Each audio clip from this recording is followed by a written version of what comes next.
Bon, salut, salam alaikum, salut, shalom, bienvenue sur ce nouvel épisode du podcast qui n'a toujours pas de nom, sur Patchwork. Aujourd'hui, c'est un concept un peu spécial, c'est qu'il n'y a pas de concept. Donc on va un peu discuter de manière chill et vous aurez l'occasion de découvrir les protagonistes principaux. Tu vois, le protagoniste principal, celui qui est toujours devant la caméra. Derrière derrière la caméra. Ouais, derrière la caméra. J'ai tellement l'habitude d'être devant la caméra. J'étais toujours devant la caméra. Et je trouve que c'est trop le cliché des gars caméramans. Ils ont tous des longs cheveux, toujours habillés en Lunettes. noir, une barbe comme ça. On doit être discret. On a tête ninja. Comment ça va, Salim? Ça va très bien. Alhamdoulilah, et toi?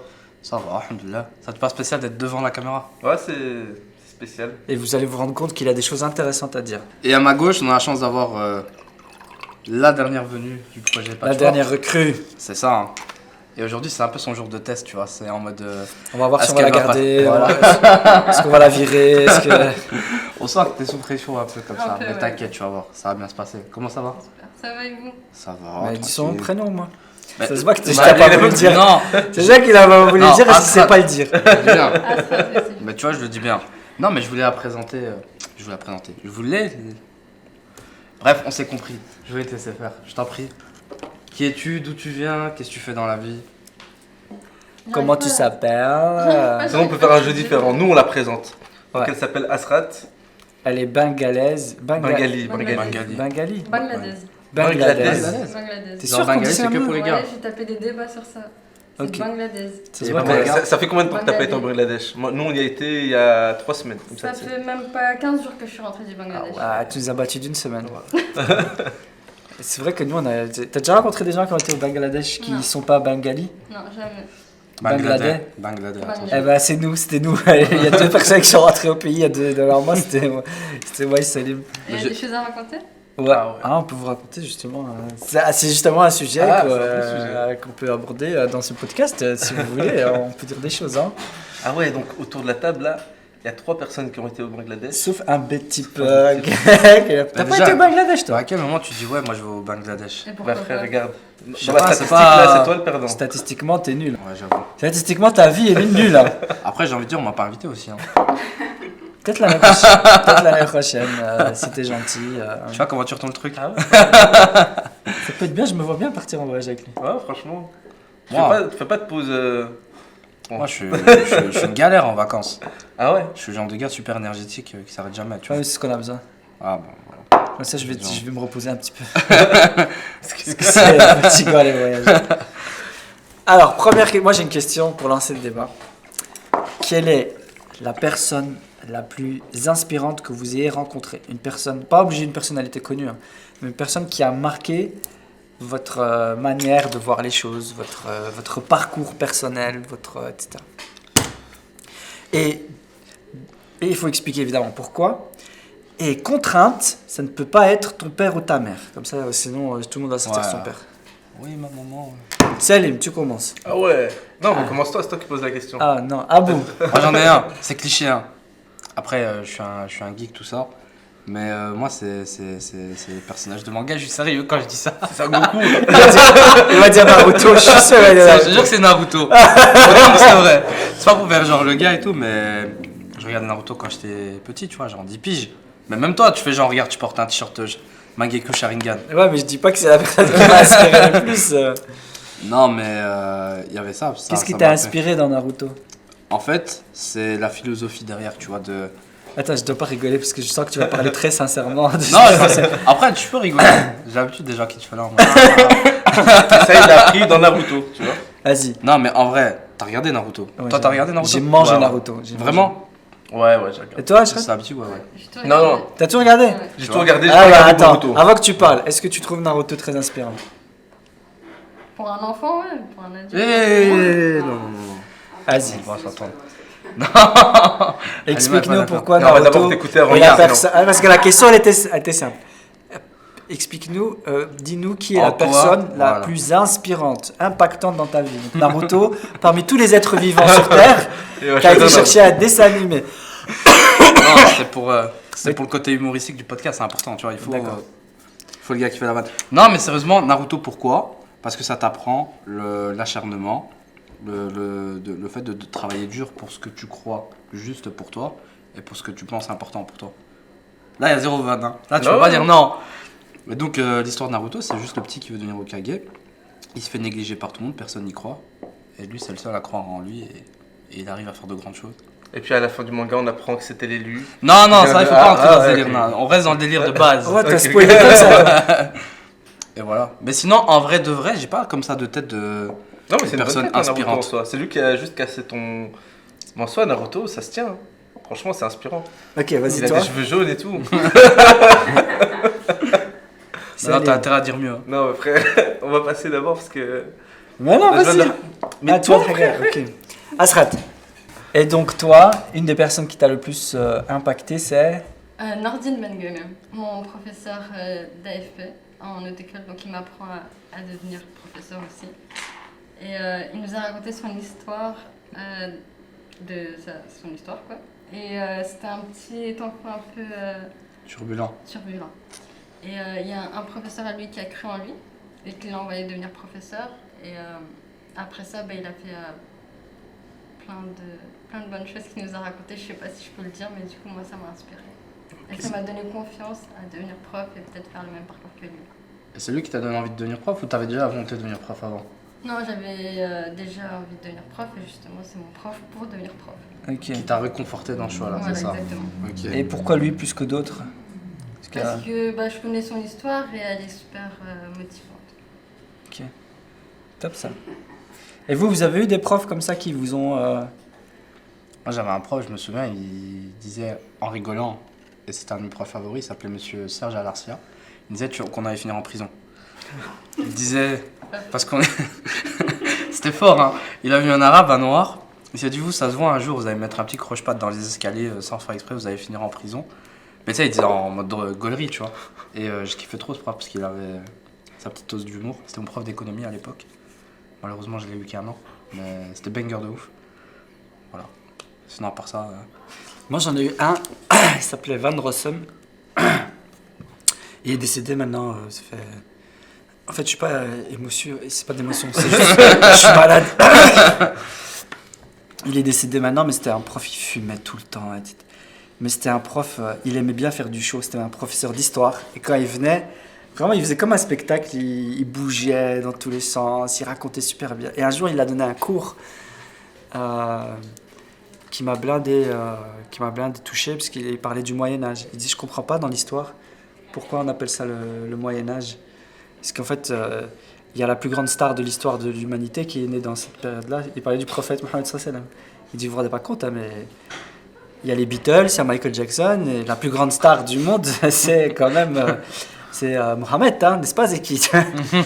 Et la manière dont il avait donné ce cours-là, je me rappelle toute ma vie, ça m'a impacté. Parce que je trouvais ça... En fait, il savait intéresser ses élèves, et c'était quelqu'un ça m'avait beaucoup touché, parce qu'en fait, c'était un des premiers profs qui nous obligeait à prendre nos notes nous-mêmes. Et c'était un bête truc, hein, mais il disait, moi, j'ai pas envie d'abrutir à mes élèves. Parce qu'en fait, nous, on se rend compte... À l'école, qu'est-ce qu'on fait? C'est que à chaque fois, on se rend compte que les élèves, ils ont difficile à suivre, donc on baisse le niveau pour qu'ils aient des bonnes notes. Et lui, il disait, je refuse de faire ça. Tout le monde va apprendre à prendre des notes. Et donc, il nous a appris à structurer nos notes. Et vraiment, il a élevé le niveau. Et c'était un des seuls profs qui croyait en moi quand j'étais... Moi, j'ai fait technique, en fait. J'ai pas fait général. Parce qu'il y a eu un prof un jour et il m'a dit, écoute, Zaki, je pense que t'as pas de niveau pour rester en général. Il vaut mieux que tu ailles en technique. Et à ce moment-là, on ne remettait pas tellement en question. Et ce prof-là, il disait, en conseil de classe, un jour, il y a un prof qui m'a dit, je ne comprends pas ce que Zeki fait dans cette école. Moi, j'avais très facile en technique, puisque voilà, j'avais toujours des bonnes notes, je foutais rien, et j'avais des bonnes notes. Et il disait, Zeki, il n'a pas le niveau. Enfin, il ne doit pas être dans cette école, il doit être ailleurs, je ne comprends pas pourquoi il est ici. Quand on m'a dit ça m'avait bien touché. Et c'était un prof, il était passionné, il organisait tout le temps des voyages, et la manière dont il aimait son cours, et moi ça m'avait bien inspiré dans... Je me rappelle, c'était un des seuls profs quand il est décédé, ça m'a fait quelque chose. Okay. Franchement, ça m'a... Parce qu'il est mort très tôt, parce qu'il fumait comme un cochon, tu vois, et tout le temps il fumait, etc. Je me rappelle, en voyage scolaire, il disait, parce qu'il fumait et il buvait beaucoup, il disait, alors tous les jeunes qui ont pris de l'alcool, vous allez tout ramener ici et on va boire ensemble. Et là, je me suis dit, ah ouais, comme ça. Ouais, c'est vraiment, ça m'avait... Et c'est vrai qu'il y a des profs comme ça qui sont particuliers, qui marquent ton parcours. Et chez nous, enfin chez nous, chez les musulmans en règle générale, le respect comme ça de l'enseignant, après ça se perd. Et je pense pas que c'est propre que vraiment aux musulmans, mais mon père m'a toujours appris que la personne de savoir, il y a un respect à avoir. Et moi je me rappelle toujours, mes profs c'était simple. Ou bien je trouvais que tu étais un expert dans ta matière et je te respectais pendant tout le cours. Si j'avais l'impression que tu étais éclaté, Une fraude, c'est bon. voilà, je faisais la misère. Et tous les bons profs comme ça, il y en avait une autre encore, ma prof de compta, je les respectais trop parce que c'était des experts dans leur matière et du coup, je m'entendais hyper bien avec eux. Salim, toi, tu as un prof comme ça qui t'a... Bah, moi, déjà, la personne qui m'a le plus inspiré, on va dire qui a eu le plus d'impact, je pense, dans mon parcours de vie, c'est justement un prof, mais pas un prof à l'école. Donc, c'est quelqu'un qui est décédé il y a 3 ans. En fait, c'est une connaissance à ma mère, chez qui, c'est une vieille personne, chez qui elle travaillait, donc ma mère. Et ce qui se passait, c'est que quand elle allait travailler chez lui, bah, elle nous prenait, moi et mon frère, avec elle. Et la personne en question, une personne âgée, qui avait eu son parcours de vie, il avait 80, 90 ans, il nous donnait des cours en fait, pendant le temps que ma mère travaillait chez lui. Non. Ouais, il nous donnait des cours, et ce qui était incroyable, c'est qu'en fait, il préparait des cours adaptés, des cours différents adaptés à mon frère et moi. Par exemple, moi j'aimais bien le dessin, tout ce qui était artistique, donc il me préparait des cours de dessin, parce que c'était un amateur d'art, donc il me préparait des initiations en dessin, etc. Et puis mon frère qui était plus dans les maths, lui, il lui préparait des cours avancés en mathématiques. Et c'était incroyable parce que vraiment, il s'adaptait à nous, il nous donnait du temps. Et tu vois, il avait toujours des petites attentions, un livre, un petit tableau de temps en temps pour nos anniversaires. Je me rappelle, il nous avait fait un stage à l'Eurospace Center, à mon frère et à moi. Je sais pas si vous voyez, Ouais. et c'était aussi une expérience de fou. Donc ouais, un gars en or qui est décédé, ça m'a fait beaucoup de peine et qui a eu un impact de fou sur mon frère et moi du coup. Moi, je me rappelle, jusqu'à mes 24-25 ans, j'étais persuadé que j'étais pas fait pour apprendre de la théorie. Moi, j'étais bon dans tous les cours de logique. Compta, pour moi, c'était de la logique. Du coup, j'étais hyper fort. Les langues, j'étais nul parce que c'était que de la théorie qu'il fallait apprendre par cœur, etc. Et en fait, à mes 24-25 ans, j'ai suivi un cours de apprendre à apprendre. Et je me suis dit, en fait, mais pourquoi j'ai jamais... Et maintenant, je te mange ce que je veux. Là, je suis en train de préparer une certif pour le boulot. C'est que de la théorie que je dois ingurgiter. Et maintenant que j'ai la méthode, bah, j'ai facile, tu vois. Donc, j'ai plus peur de... Et moi, je suis vraiment sorti des secondaires avec cette croyance profonde que je n'étais pas fait pour l'université, que j'avais pas le niveau. Et du coup, j'ai même pas été à des portes ouvertes d'université ou d'office, je devais faire une école sup. Et à ce moment-là, j'étais dans le scoutisme. Et je me suis dit, prof et scoutisme, ça marche bien ensemble parce qu'ils ont des congés, etc. Et je suis allé... C'était chaud de la sécurité. Ouais, j'ai même pas challengé en fait. Et alors que je suis sûr qu'à l'école, c'est là où on a raté le coche, quoi. Il fallait juste m'apprendre à apprendre, m'apprendre à me concentrer. Et c'est des bêtes trucs, hein.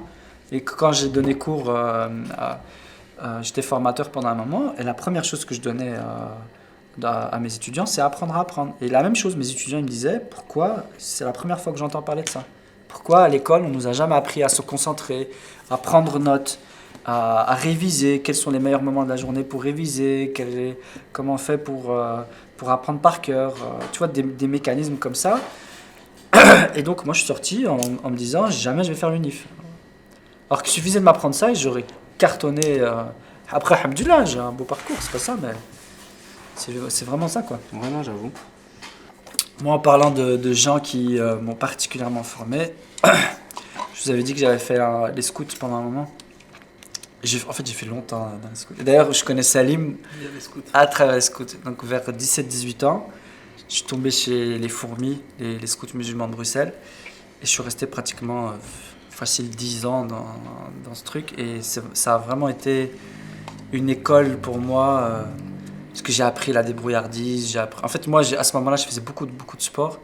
Je faisais beaucoup de sport de combat à un moment donné. Et les fourmis, c'était une bonne transition parce que ça me permettait de me défouler. C'est crevant, le scoutisme. Tu pourras en témoigner. J'en témoigne. C'est crevant. Et du coup, moi, je trouvais un environnement où je pouvais vraiment me dépenser, etc. Mais en plus de ça, moi, ça m'a beaucoup nourri parce que quand j'étais animateur, donc ça donnait du sens. Tu vois, le fait d'être utile, d'encadrer des jeunes, tu as l'impression d'être utile. Parce qu'en plus, on apprenait des invocations, on apprenait des trucs tout bêtes, faire des nœuds, etc. Et donc, ça m'a donné beaucoup de débrouillardise. J'ai perdu le fichouche. Tu comprends le fichouche? J'ai dur à traduire le fichouche. Comment on peut traduire le fichouche? Ouais. Caprice, voilà. En fait, tu perds le sens des caprices. Quand on te dit... parce que la première fois que tu es avec des enfants et qu'il pleut, tu te dis, on annule. Et puis, tu as un Pradel qui te regarde et te dit, non, on est des scouts. On sort quand il pleut. C'est pas le problème, tu mets une veste. Et puis tu dis, mais il fait froid. Et puis tu dis, c'est pas grave, tu mets un pull. Et après, tu te comprends qu'en fait, très souvent, on a des barrières pour rien, en fait. Et que c'est bien de juste, même quand il pleut, tu vois, et ça donne un goût de résilience. Et du coup, moi, vraiment, le scoutisme, et particulièrement, c'était tenu par Pradel et Fatima, qui étaient les fondateurs. Ils ont beaucoup impacté qui j'étais. Même le sens du devoir, le sens de s'engager pour les gens, le scoutisme, ça m'a beaucoup impacté parce que, voilà, un truc de fou que je me rappelle, c'était à un moment donné, on est en réunion avec Pradel et il dit on va partir au ski cette année. Et puis je dis mais on était une unité de 80, une centaine d'enfants et on n'a pas d'argent. Je sais qu'on n'a pas d'argent, on est des scouts. Et il dit c'est pas grave, on va créer un spectacle et on va financer le voyage comme ça. Puis tu viens. Et on va partir à Noël dans 3-4 mois. Ah ouais. Et puis je dis ok. Et en fait après on l'a fait. On a créé un spectacle. Ça a cartonné. Ça s'appelait Le mariage de Layla pour ceux qui ont connu. On l'a joué 80 fois. On a financé je sais pas combien de voyages avec ce spectacle. Et c'est juste parce qu'à un moment donné on s'est dit on va écrire un spectacle pour récolter de l'argent. Et on a récolté. Et là, dans ma tête, ça a fait un déclic. Je me suis dit, en fait, il suffit de décider un truc, et puis tu te donnes un objectif, et quoi qu'il faille faire, tu le fais. S'il faut faire un spectacle, s'il faut faire ça, mais il faut le faire, c'est tout. Et ça, je l'ai vraiment appris. La culture de l'exécution. Ouais, la culture du zen. Ouais. En fait, il faut oser. À un moment donné, juste tu te donnes un objectif, tu oses, tu te lances. Et je me rappelle, j'avais des connaissances, ils étaient dans des ASBL. Et tu vois, et là-bas, ils ont la culture des subsides. S'il n'y a pas de subsides, on fait rien. Et moi, je comprenais pas, parce que moi, j'étais au scout, on faisait tout le temps des trucs de fou, et je comprenais pas ce blocage de mais t'as pas de subsides, tu vends des calendriers, tu fais un événement, tu récoltes, tu vois. Toi, tu connais ça, parce que tu es aussi... Ouais. C'est vrai que c'est ça qui est impressionnant, en fait, dans la dynamique scout, c'est que, en fait, t'es pas immobile. On t'amène à être constamment dans l'action et à la recherche d'eux. Et c'est vrai que moi, quand j'étais jeune, j'ai déjà été dans des maisons de quartier, etc., où au final, sans critiquer le travail qui est fait, il y a une forme d'immobilisme. T'es pas forcément impliqué dans ce que tu vis ou dans l'expérience dans ton expérience. Alors que dans le scoutisme, chaque niveau des baladins, louveteaux, éclaireurs, donc chaque section est impliquée dans la confection de ce qui va être vendu, dans la vente de gaufres, de trucs, etc. Et c'est vrai que c'est impressionnant. Ça amène en fait le jeune à prendre conscience que s'il veut, ça peut paraître bateau, mais c'est réellement ça. Du coup, on a une expérience de fou, c'est que une année, on a décidé qu'on allait aller planter des arbres au Pérou. On s'est donné 1 an pour le faire, de A à Z, et ça a été fait. C'était un voyage qui nous a coûté de l'argent parce que le Pérou, c'est l'autre bout du monde, c'est en plein été, etc. Et du coup, en fait, en début d'année, personne n'y croyait, les jeunes n'y croyaient pas. Nous-mêmes, on y croyait peu. Et puis, au fur et à mesure de l'année, t'arrives à vendre telle chose, t'arrives à mettre en place tel projet, etc. Et puis tu vois que la caisse se construit réellement et tu vois que au final le challenge, enfin le point final, t'y arrives quoi. Et Au final, on s'est retrouvés au Pérou. Et je vous jure, hein, on était là. Moi, je me rappelle, j'étais avec un collègue animateur. On arrive à Lima, donc l'aéroport de Lima, la capitale. Et on met un pied en dehors de l'aéroport et on se regarde. On se dit, en fait, on y est. Et en fait, le truc, c'est que on avait tellement travaillé pour ce voyage, mais jusqu'à la dernière minute, que... Ah, ça te fait quelque chose. Ouais, en fait, on avait... Avant d'y arriver, avant d'y être, on n'avait pas pris conscience, en fait, limite qu'on avait pris l'avion. Et puis, on se retrouvait au Pérou, à être pris dans un voyage incroyable de 3 semaines. Et même là, en fait, on y prenait à peine conscience. Enfin, c'est incroyable, le scoutisme. J'ai toujours une mauvaise image des scouts, moi. Enfin, une mauvaise image, j'ai toujours vu en bizarre. Parce que moi, quand j'ai grandi à Uccle. Et du coup, c'était les ton scouts du short, Patro. ouais, tu vois. ouais. Et c'était les gens du Patro avec leur foulard, leur dégaine de scout. Le short, Voilà. le petit béret. C'est ça. Et c'était vraiment le cliché. J'ai toujours regardé un peu en bizarre. Je comprenais pas le délire en fait. Tu vois. J'étais en mode. Mais ok. moi, je comprenais pas que nos. Moi, quand je parlais de scout, à chaque fois que les gens rigolaient, mais je les regardais sérieusement en mode. Mais en fait, tu sais pas de quoi tu rigoles en fait. Ouais. C'est vraiment khatar les scouts. Et à chaque fois qu'il y avait quelqu'un qui venait faire un camp, il devenait drogué. Et je me rappelle avec des parents, ils me disaient qui je comprends pas, vous faites quoi aux enfants Je dis mon enfant, je lui ai proposé d'aller au ski et de venir au scout. Il m'a dit je vais aller au scout, jamais de la vie je vais rater un camp. Et quand il me disait ça, je disais mais ouais c'est normal, pourquoi je vais aller au ski C'est un truc de fou qu'on faisait des Koh-Lanta, on faisait des 24 heures dehors. Imagine, je prends un jeune, je dis pendant 24 heures tu rentres pas ici, tu vas faire des activités, tu vas mériter ta nourriture, tu dois veiller toute la nuit, tu dois faire un feu, tu dois aller là, là et là et là, on va te donner une carte de Barasek. Et ça, maintenant, tu te retrouves en prison. Mais... Ça me vend pas du rêve là ce papier. Eh ben, je te jure que il kiffait de fou les enfants, il kiffait de fou. Et il y a une vidéo sur YouTube hein, de cette Ouais, activité. ouais. Khatar. Elle est trop bien cette vidéo. Et moi j'ai vraiment des souvenirs où en mode... En fait, tu vois quand je t'en parle, j'ai tellement de la fatigue dans mon corps. Mais c'est... moi je dis souvent, les expériences les plus douloureuses de ta vie, c'est parmi les meilleurs souvenirs que t'as parce que c'est l'effort qui fait que c'est... Même toi maintenant, ce que tu fais avec la Yume, je vois bien que t'es en galère de fou, que c'est fatigant, que chaque week-end... chaque truc, etc.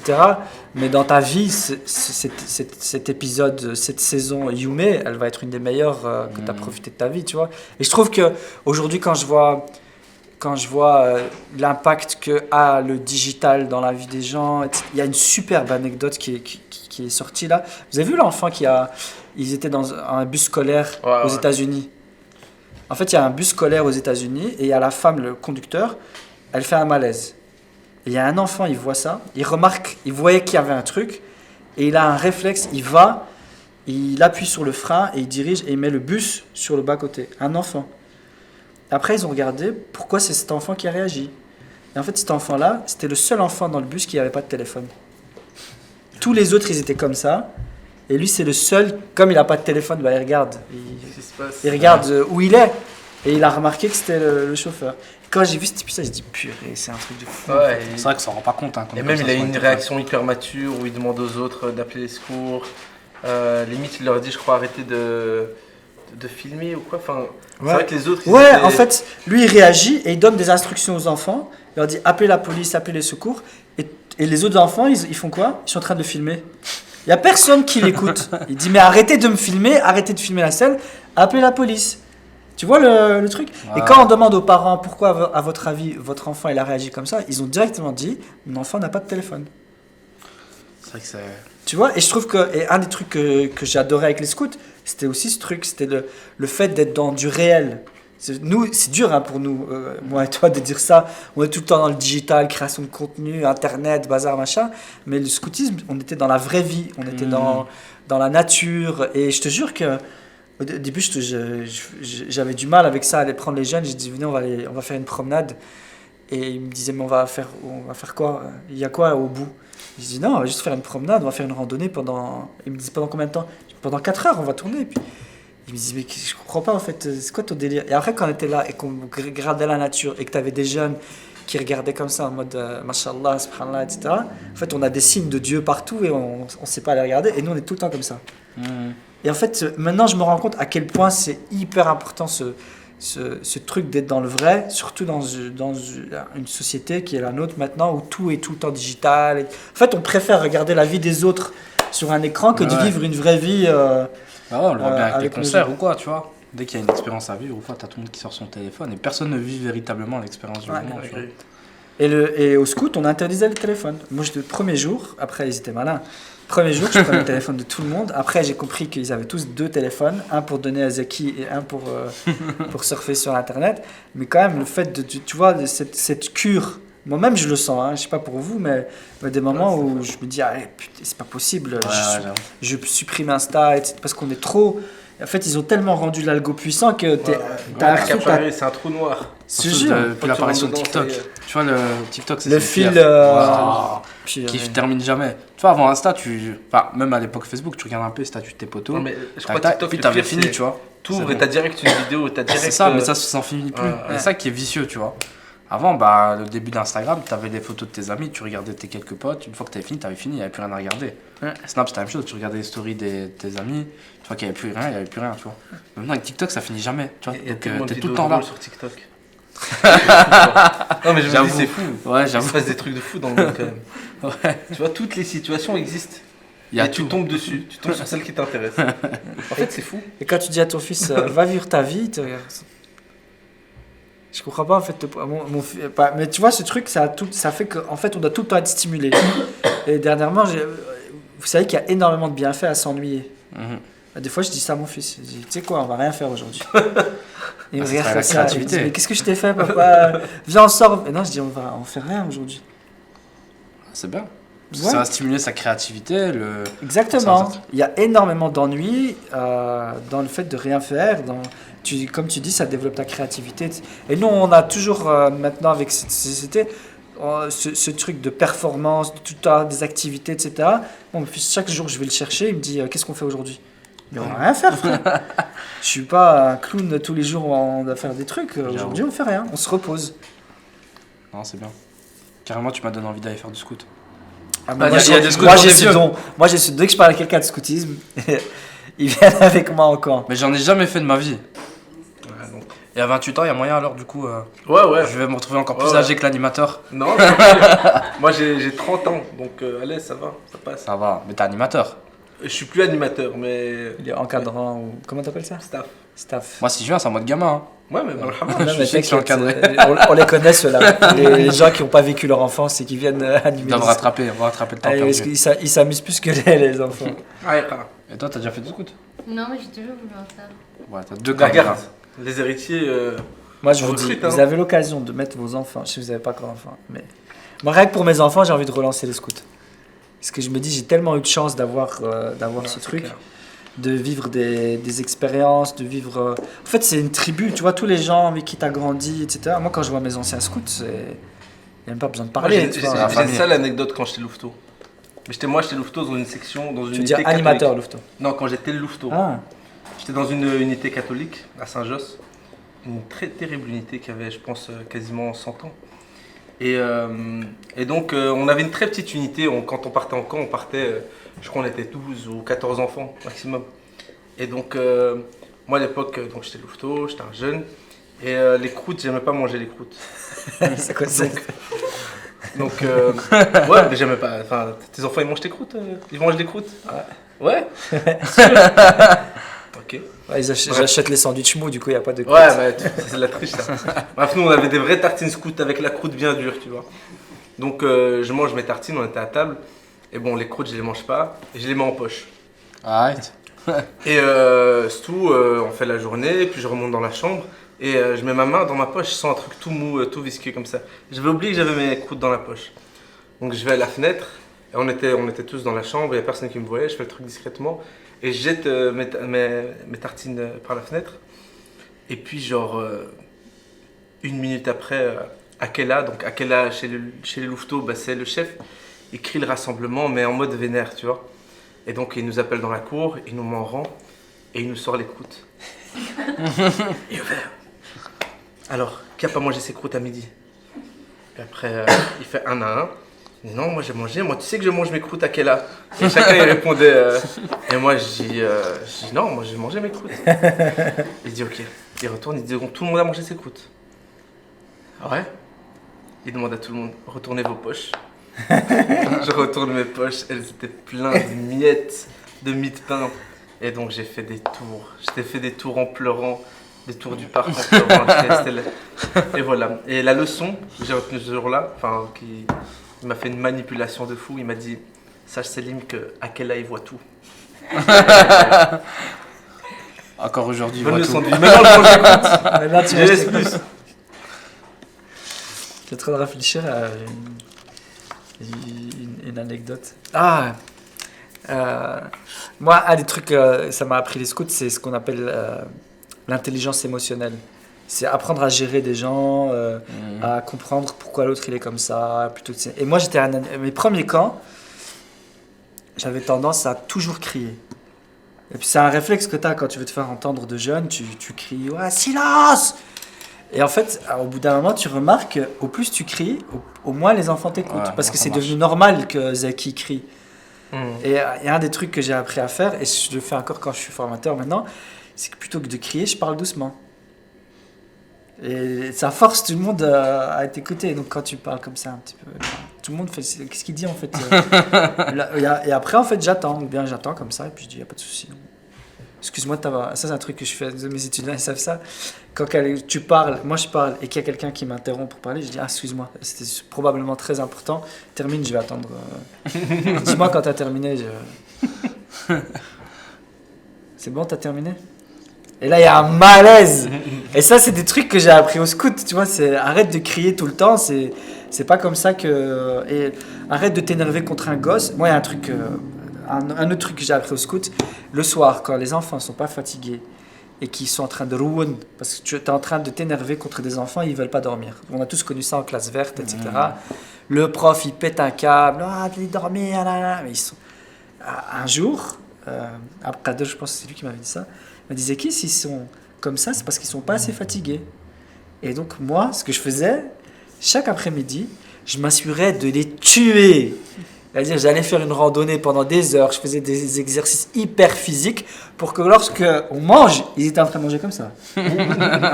Et après, ils dormaient tous KO direct. Et du coup, je m'énervais plus contre les enfants. Et juste comprendre, tu vois, le cycle des enfants, ce qu'ils ont les enfants, ils ont besoin de se dépenser, c'est normal qu'ils sautent, qu'ils courent, etc. Donc si tu es à table en train de manger et qu'ils sont en train de sauter, en train de courir, c'est parce qu'ils sont pas assez fatigués. Point. Donc il faut les faire travailler plus. Donc il faut les fatiguer. Et donc moi, dès que je sentais qu'ils n'étaient pas assez fatigués, les gars, marche forcée, on sort. Tous, maintenant, on avance. Et je me mettais derrière et on faisait des marches forcées comme ça jusqu'à ce que je vois qu'ils étaient fatigués. Allez, c'est bon, on rentre. Ça rentre, ça dort. Et ça, je l'ai appris, tu sais, aussi, la marche forcée, c'est vraiment. C'est un hadith du prophète sallallahu alayhi wa sallam qui me l'a appris ça. Et je te jure que c'est vrai. Tu vois, quand le prophète sallallahu alayhi wa sallam il est venu avec les Muhajiroun et l'Ansar, en fait, il avait pris les Mécois et il était allé à Médine. Et en fait, il leur a dit, voilà, maintenant il faut une fraternité musulmane entre les Muhajiroun et l'Ansar. Donc je veux pas de séparation. Mais les Arabes, ils ont grandi avec cet esprit clanique. Moi je suis de telle tribu, toi t'es de telle tribu. Et il y a toujours eu cette velléité entre les tribus. Et donc le prophète sallam, il voulait effacer ça. Donc il a dit, il y a eu des gens de Médine qui sont venus, ils ont partagé physiquement tout ce qu'ils avaient en deux avec quelqu'un de la Mecque, tu vois. Mais il restait quand même des traces de ça, c'est des Muhajiroun. Les Muhajiroun, nous on est les premiers compagnons du prophète. Vous êtes les Médinois. Vous êtes, oui, les frères de cœur du prophète, mais c'est pas pareil, etc. Et un jour, il y a eu une velléité entre un Mécois et un Médinois. Et le prophète sallallahu alayhi wa sallam, il les a pris en marche. Et il a marché, jusqu'à ce qu'ils soient crevés. Et à un moment donné, ils se sont assoupis par terre, tellement ils étaient fatigués, l'un à côté de l'autre, sans faire attention si c'était un Médinois et un Mécois. Et ce truc-là, quand je me suis dit ça, j'ai dit, purée, ça, je dois le faire chez les scouts. Et tout le temps, je le faisais. Tout le temps. Dès que je voyais qu'ils avaient trop d'énergie, ils se disputaient trop, marche forcée, les gars, on y va. Et ça marchait trop bien. Incroyable. J'ai l'impression que j'ai raté un. Et du coup, vous avez fait quoi quand vous étiez jeune? Vous avez fait quoi de votre vie, en fait Moi, qu'est-ce que j'ai fait? C'est une grande question. Moi, j'ai fait beaucoup d'arts martiaux. Je fais 4 ans de jiu-jitsu brésilien et de taijutsu. Taijutsu. Taijutsu. Ça existe encore, Comme taijutsu Rock Lee. Comme Rock Lee, exactement. J'ai fait ça chez Sensei Benalla. Ouais, je le connais. Tu C'était connais un gros. Ouais, Dragon Bleu. Ouais, Ouais, à Kukelberg.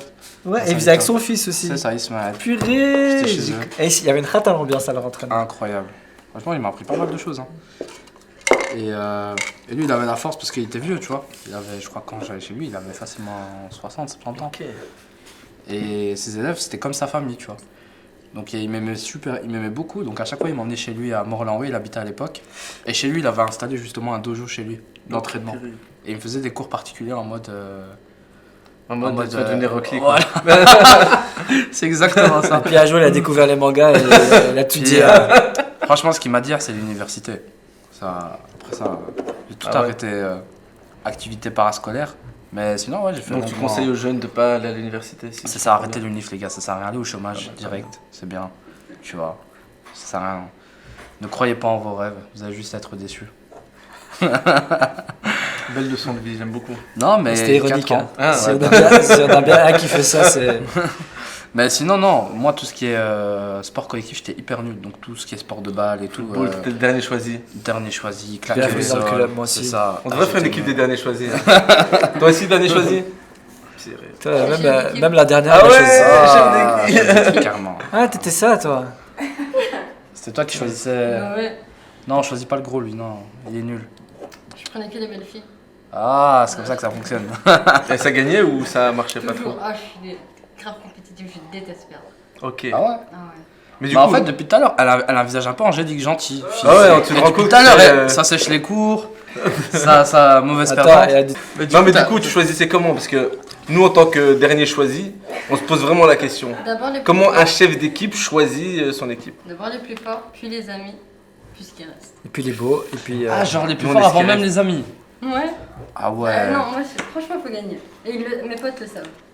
Donc j'ai pas de problème. D'ailleurs, ses potes, c'est que les plus forts comme ça. je C'est vous ai ça. Voilà, exactement, être comme sûr. ça c'est déjà fait. Que des numéros 10. Et tu joues à quoi? Je fais pas, je parle plutôt sport à l'école. Ouais. Bon. Ah oui, Quel sport à l'école? le volley ou le basket. Ok. Le volley, j'étais bien. Le basket, un peu moins parce que je suis nulle. C'est un peu cliché. Hein. J'ai l'impression que toutes les filles aiment le volley. Ouais, c'est amusant, c'est marrant. Vous aimez Ouais. le volley? Non, franchement, C'était c'est bien, mais sans plus. Moi, sport de balle. Moi, dès qu'il y a un ballon, je fais un bras cassé. Je sais pas jouer. Moi, j'aimais bien la balle aux prisonniers. Là, j'étais- Ouais, mais ça, c'est scout, ça. Ça, c'est Ça, scout. c'est un sale sport. Ça se Ouais. voit, tu t'en profitais pour régler tes comptes. Ah ouais, ouais. Toi, quand tu veux faire un sale ricochet, deux têtes. Bah, ça, c'est encore un truc de scout. Je sais qu'on va croire que c'est une émission scout, mais je m'en fous. Nous, il y a un truc qu'on fait beaucoup chez les scouts, c'est les jeux collectifs, de coopération. Donc des jeux où tu dois apprendre à réfléchir. En fait, tu peux pas gagner si tu joues tout seul. J'ai oublié le nom. Hein, mais... Et donc, à chaque fois qu'il y avait un enfant qui était nouveau dans notre unité, je le voyais direct parce qu'il savait pas jouer en équipe. Les autres, direct, ils se mettaient ensemble, tu vois. Ils font une stratégie et lui, il court tout seul, il s'en fout et il se fatigue et il voit bien qu'il a rien fait. Et nos jeunes, direct, ils arrivaient, ils comprenaient les mécanismes et ils se mettaient ensemble, ils mettaient des stratégies et ils y arrivaient trop bien. Et donc, on leur dit tout. Ils viennent dormir sur notre prairie, zen, tranquille. Ils viennent ils arrivent en début d'après-midi. Et surtout, on fait un sale jeu, un grand jeu. C'est un jeu, un peu un jeu de balle, mais en mode scout, avec des équipes, etc. Sache qu'on les a éclatés. Mais on les a Exterminés, éclatés. c'est ça. Et tu sais, c'est quoi le pire? Tu sais, c'est quoi C'est qu'ils étaient obligés de dormir sur notre prairie ce soir-là. Donc, toute la soirée, Ils on avaient les a hagards. Donc, quand tu te Alors que parles nous, de- on a juste fait preuve de swab, tu vois. Tu vas pas chez un invité, tu le hagar. Ouais, tu vas les pas a- tricher à domicile. Ouais, je sais pas à domicile. Nous, on a appris ça. Et eux, plutôt que de D'accepter. nous laisser gagner Ouais. parce que voilà, on est des invités, ils ont fait. on ils lui ont laisse humilié leur invité. On leur laisse cette excuse. Du coup, ils avaient le haraq. Ils dormaient Ah, ils avaient la- Ils avaient la haine. Zaki, il a pas dormi là ce soir-là, il est rentré chez lui à Bruxelles. T'imagines, ils se font taper par les petits, c'est normal, c'est humiliant. Ah, les petits, c'est ceux qui sont encore là pour le moment. Ah, On va revenir en force, t'inquiète. Quelle est la plus grosse leçon de vie que vous avez eue? Une anecdote. Là, je parle pas d'une personne, je parle d'un épisode où tu t'es dit ah ouais, moi j'en ai une bonne. vas-y. C'est quand je me suis fait cible de l'université. Qui se fait scier de Je te l'université? jure, je me suis fait cible de l'université. Anecdote, du coup. Je vous explique. Non, j'espère renvoyer en mode j'ai foutu la merde. En gros, je finis mes secondaires. J'étais en général. Et j'ai toujours fait général parce que je savais pas trop quoi faire, tu vois. Déjà, enseignement en Belgique, je sais pas. Il serait grand temps de changer ça. Du coup, t'as en général, vu que t'étudies bien, bah on te laisse là. Et c'est un des gros regrets de pas avoir fait technique ou quoi, tu vois, pour qu'on puisse. Tu vois, en technique, t'as déjà une petite orientation. Du coup, j'étais en option sciences économiques. Et naturellement, je me dirige en sciences éco en supérieur. Je fais une année à l'ULB que je déteste. J'aime bien la matière, j'aime bien ce que j'apprends, mais j'aime pas les gens de l'ULB. Je me dis, c'est quoi, on garde la même option, on va à Louvain-la-Neuve. Je fais une première année à Louvain-la-Neuve, je réussis. Deuxième, tout se passe bien. J'arrive en troisième. Une fois arrivé en troisième, malheureusement, j'ai un mois qui tombe malade, tout ça, tu vois. Donc je peux ni me présenter à mes examens de janvier, ni à ceux de septembre. Du coup, je peux me présenter aucun. Puis après, j'apprends qu'en fait, je deviens non finançable. Donc il y a un système en Belgique, si tu n'es non finançable depuis le nouveau décret Marcourt, ça veut dire que tu ne peux plus te réinscrire dans la même option, mais tu as le droit à une réorientation. Et si tu rates cette réorientation, tu n'as plus le droit de t'inscrire en supérieur pendant 5 ans. Tu vois. Et du coup, ils ont pris en compte mon année à l'ULB, mon année à l'UCL, et ils m'ont dit, bah, en fait, tu as raté 2 ans dans le même cycle, tu ne peux plus t'inscrire à l'UCL, tu vois. Et je suis en mode, les gars, vous savez qu'il me reste 30 crédits, je suis en master. Ils en avaient rien à foutre. Ils se sont dit, ciao, j'ai fait un recours interne, ciao, recours externe, ciao. Et du coup, je me suis pris une grosse claque phénoménale de la vie. Tu vois, aujourd'hui, je suis très content que ça me soit arrivé. Mais quand ça m'est arrivé, j'étais dévasté, j'étais en mode... Parce qu'en fait, j'avais construit toute ma vie autour de ça, tu vois ce que je veux dire? Le sport, mes relations, et j'avais un schéma de vie. Je m'étais dit, vas-y, tu sais quoi? Je sors, j'ai mon master, je fais 2-3 ans dans un cabinet de consultance, petite voiture de société, tout ça, je fais un peu d'argent et puis je lance ma boîte, tu vois. Et en fait, ça m'a appris que il faut rien prendre pour acquis. Et qu'au final, peu importe les choix que tu fais, Dieu seul. Dieu sait mieux que toi ce qui est bon pour toi, tu vois. Et au final, peu importe si la route est plus longue, tant que tu arrives à ton objectif, tu vois.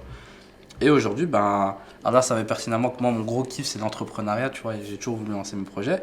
Et il m'a fait prendre un parcours de vie qui m'a permis d'en être là aujourd'hui, tu vois. Et si j'avais pas connu cette grosse claque, peut-être que j'en serais pas là aujourd'hui, je serais juste dans un cabinet de consultance, Comme malheureux. on dit, khair, Inch'Allah. C'est ça. C'est vraiment le khair. Mais sur le moment, Je sais pas où est le khair, ouais. Mais tu le sais, objectivement. Mais sur le moment, tu vis tellement le truc de manière intense, t'es en mode... Mais... Tu te ramasses une claque. Ouais, J'ai envie de te mettre une claque juste pour symboliser le... mais tu t'en rends pas compte sur le moment, tu vois. T'es vraiment au fond du trou, tu te dis mais pourquoi ça m'arrive? Et t'as l'impression que c'est le karma, et tu te dis mais qu'est-ce que j'ai fait de mal pour que ça m'arrive et tout. Mais c'est après, en grandissant et avec le recul, tu dis qu'en fait, tout était écrit, tu vois. Et qu'il fallait juste faire confiance au destin d'Allah, tu vois. Voilà. T'en as une? Moi j'en ai une. Vas-y. Moi j'ai fait des études de prof à la base, j'ai kiffé. Donc j'adore expliquer les choses. Je pense que je suis bon dans le fait d'expliquer les choses aux gens. Et donc j'adorais faire ça. Et puis je suis sorti, et puis je me suis confronté à l'enseignement en Belgique qui est catastrophique. Et alhamdoulilah, j'ai rebondi, j'ai travaillé dans une ONG, et après je suis allé aux États-Unis. Quand je suis revenu, j'ai fait de la radio pendant 4 ans, et puis je suis devenu manager d'un magasin de cuisine et de carrelage. Et puis je suis tombé chez Molengeek, et aujourd'hui je suis chez Salesforce où j'ai ma propre boîte. Donc à chaque fois, je suis passé d'environnements complètement différents. Et moi, c'est une des leçons que j'ai tout le temps eues. Je dis, fais une bonne niya. Et place ta confiance en Dieu. Et Inch'Allah, il khair. Fais l'effort. Et en fait, j'ai appris à... Il faut pas penser que ta vie, elle est déterminée par ton diplôme ou par ton travail. En fait, tu peux à tout moment décider de complètement changer. À tout moment, tu as envie de faire autre chose de différent. Place ta confiance en Dieu. Et si tu as une bonne intention et que tu fais l'effort nécessaire, tu ne peux que... je dis pas que ça va à chaque fois être une réussite. Mais c'est ce truc, tu vois. Moi, j'ai l'impression qu'il y a des gens, ils ont fait des études de prof, bah, ils vont rester toute leur vie de prof. Ils ont fait des études en finance, ils vont rester toute leur vie en finance. Ils ont fait des études, enfin, on peut donner des exemples comme ça. C'est une fatalité. Voilà, ma vie, c'est cette trace, c'est cette route-là. Et en fait, non, en fait, moi, je suis quelqu'un de profondément curieux. J'aime bien tout le temps tester des nouvelles choses. Et en fait, si tu réussis dans tel domaine, il n'y a rien qui t'empêche de réussir dans tel domaine. Place ta confiance en Dieu et tu verras bien où ça va te mener. Et cet état d'esprit, alhamdoulilah, ça m'a tout le temps ramené dans des chemins complètement différents. Et alhamdoulilah. Alhamdoulilah. C'est pour ça que quand la semaine passée, là, on était à Déclic, et il y avait des gens, je les voyais, tu vois, avec leurs questions existentielles, je dois savoir ce que je vais faire de ma vie. Puis je disais, mais si tu veux faire des études, fais des études. Mais après, t'inquiète, si t'aimes pas ça, tu peux faire autre chose, tu peux te réorienter, tu peux... En fait, aujourd'hui, le diplôme, pour les employeurs, c'est souvent juste une garantie que tu as une tête bien faite. Tu es capable de conceptualiser, tu es capable de réfléchir. Et en même temps, ils se rendent compte que ça fait des têtes bien pleines, mais qu'en fait, ils savent rien faire. Donc aujourd'hui aussi, c'est remis en cause le fait d'avoir un diplôme. Mais si tu veux absolument un diplôme, fais-le, mais tu prends pas la tête. Si après, tu as envie de faire autre chose, fais autre chose. Je suis d'accord avec toi. Je me rends compte avec le recul que les choix en secondaire, genre professionnel, technique, en général, t'as l'impression que quand t'étais dedans que ça déterminait le reste de ta vie et le reste de tes études. Mais au final, peu importe ce que t'as fait, tant que t'as une ambition de faire une certaine chose, c'est tu ça. peux le faire. Surtout qu'aujourd'hui, avec Internet, tu veux apprendre n'importe quel métier, tu peux l'apprendre. L'autre jour, j'ai découvert, je sais pas, c'est TikTok, je sais pas comment je tombe déjà là-dessus, la niche des dresseurs de chiens. Il y a des gens, ils dressent des chiens, ils font des vidéos et ils forment d'autres personnes à devenir dresseurs de chiens. Je dis, mais en fait, tu peux tout apprendre. Je regarde leur vidéo, j'avais l'impression que je pouvais dresser un chien. J'ai dit, mais non, laisse-le courir, c'est comme ça qu'il apprend. Ils doivent savoir se comporter avec les autres chiens. Donc tu peux vraiment tout apprendre aujourd'hui. Il y a des niches que je découvre sur TikTok. Dresseur de chiens, niche. Sans jeu de mots, t'as fait non, ça. même pas. Incroyable. Donc il y a quelques années, j'étais parti aux États-Unis pendant, je crois, 3 ou 4 mois. J'étais parti en trip et tout. Et je suis à Chicago. Et moi, ce que j'aime bien, c'est quand je vais dans une ville, j'essaie souvent de me connecter avec la communauté musulmane, etc. Donc je vois qu'il y a un genre de club des professionnels musulmans de Chicago, etc. On les rencontre et tout. Et à ce moment-là, moi, je louais une chambre, un petit studio, vraiment un tout petit truc, on était 2. Je louais une chambre dans une université qui était là, c'était une université islamique.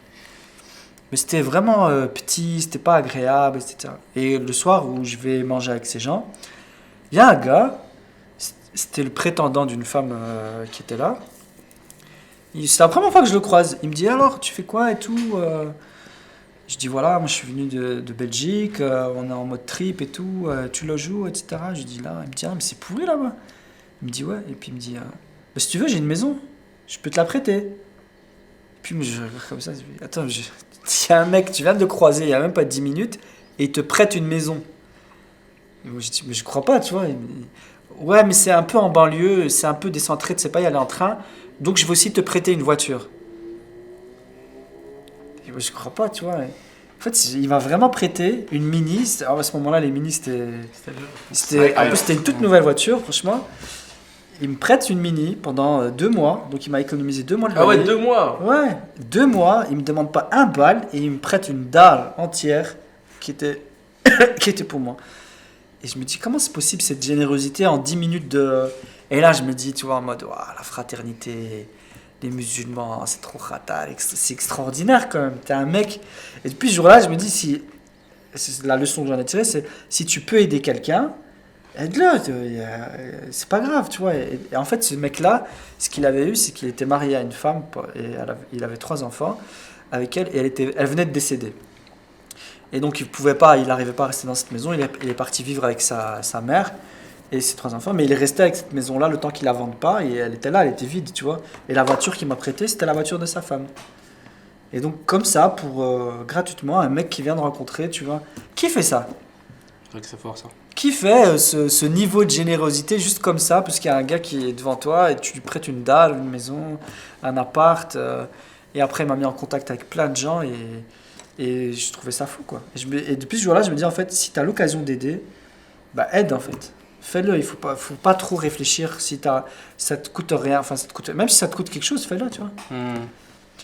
Et deuxième anecdote, et là, ça m'a retourné, parce que là, j'étais en mode, waouh, la fraternité musulmane, extraordinaire. Quelques temps plus tard, je vais à Chicago, et je devais loger, moi et mon ex-femme, on devait loger chez un ami qui était là-bas. Et c'était planifié depuis longtemps. Donc on va avec nos 2 valises, on toque. Et il me dit, écoute, Zaki, moi je serai pas là à ce moment-là, mais il y a mon coloc, vas-y, ouvre et il va t'accueillir. Et je devais loger là pendant facile une semaine ou quoi. J'ouvre, je toque, et son coloc il ouvre, et quand il ouvre, je vois qu'il y a ses parents qui sont là. Et lui, ce qu'il avait fait en fait, c'est qu'il avait profité que son coloc ne soit pas là, il a invité ses parents. Et donc on se retrouve dans un petit appart avec son coloc, ses 2 parents et 2 personnes qu'il ne connaît pas. Et il se dit, mais frère, impossible, je ne vais pas accueillir des gens que je ne connais pas, il y a mes parents dans un appart, c'est logique, tu vois. Mais moi je me retrouve avec ma valise, mon ex-femme, on est là, on n'a pas de plan B, il n'y a pas d'hôtel. Et je dis, qu'est-ce qu'on va faire? Et donc c'est un musulman qui me sort de chez lui. Alors, on appelle, on contacte, bazar machin, trouve un plan B, etc.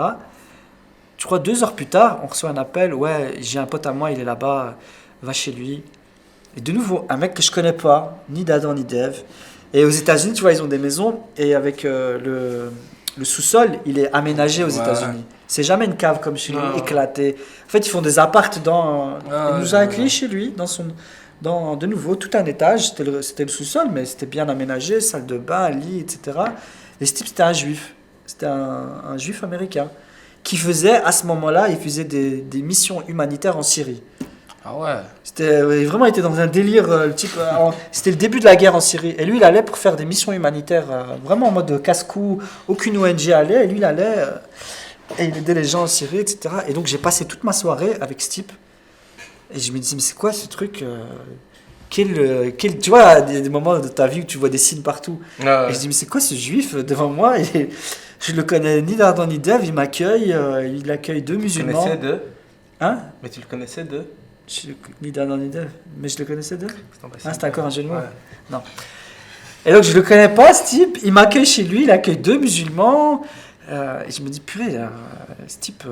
Et quand il me parle de tout ce qu'il fait, je me dis, mais c'est un mec en or, c'est extraordinaire. Le lendemain, donc je dors chez lui. Le lendemain, je prends. Mais tu vois, je vais chez lui, mais c'était comme dans un conte de fées, donc je sais même pas l'adresse. Je me souvenais que de son prénom, il s'appelait Sacha, je crois, un truc comme ça. Mais je connais pas le nom du quartier, etc. Donc je prends un taxi, et j'étais en mode foi, j'avais besoin d'aller à la mosquée et tout. Je vais aller à la mosquée. Je prends un taxi, je descends à la mosquée, je prie. Et en terminant ma prière, je fais comme ça et je remarque que j'ai oublié mon portefeuille et mon téléphone dans le taxi. Mais à ce moment-là, je suis dans une mosquée à Washington. Je sais pas où j'habite. Je connais pas le quartier. J'ai pas d'argent. Tu dis, waouh, comment je vais faire? J'ai pas de numéro de téléphone. Tu vois, ici, tu te dis, je vais prendre mon téléphone, je vais appeler quelqu'un que je connais. Mais j'ai aucun numéro. Donc je fais, qu'est-ce que je fais? Donc je reste dans la mosquée des heures.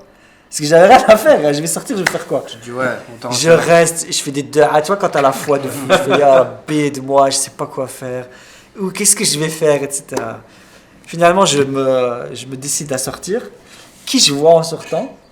Le taximan. Il était revenu, il était allé jusqu'à l'aéroport, il a remarqué que j'avais oublié mon truc, il est revenu, et il m'attendait, et il avait la haine parce que je restais. Il m'a dit, t'as fait quoi frère? Je t'attends depuis 1 heure, t'as la main. Et puis je parle avec lui, et ce type, c'était un chrétien éthiopien.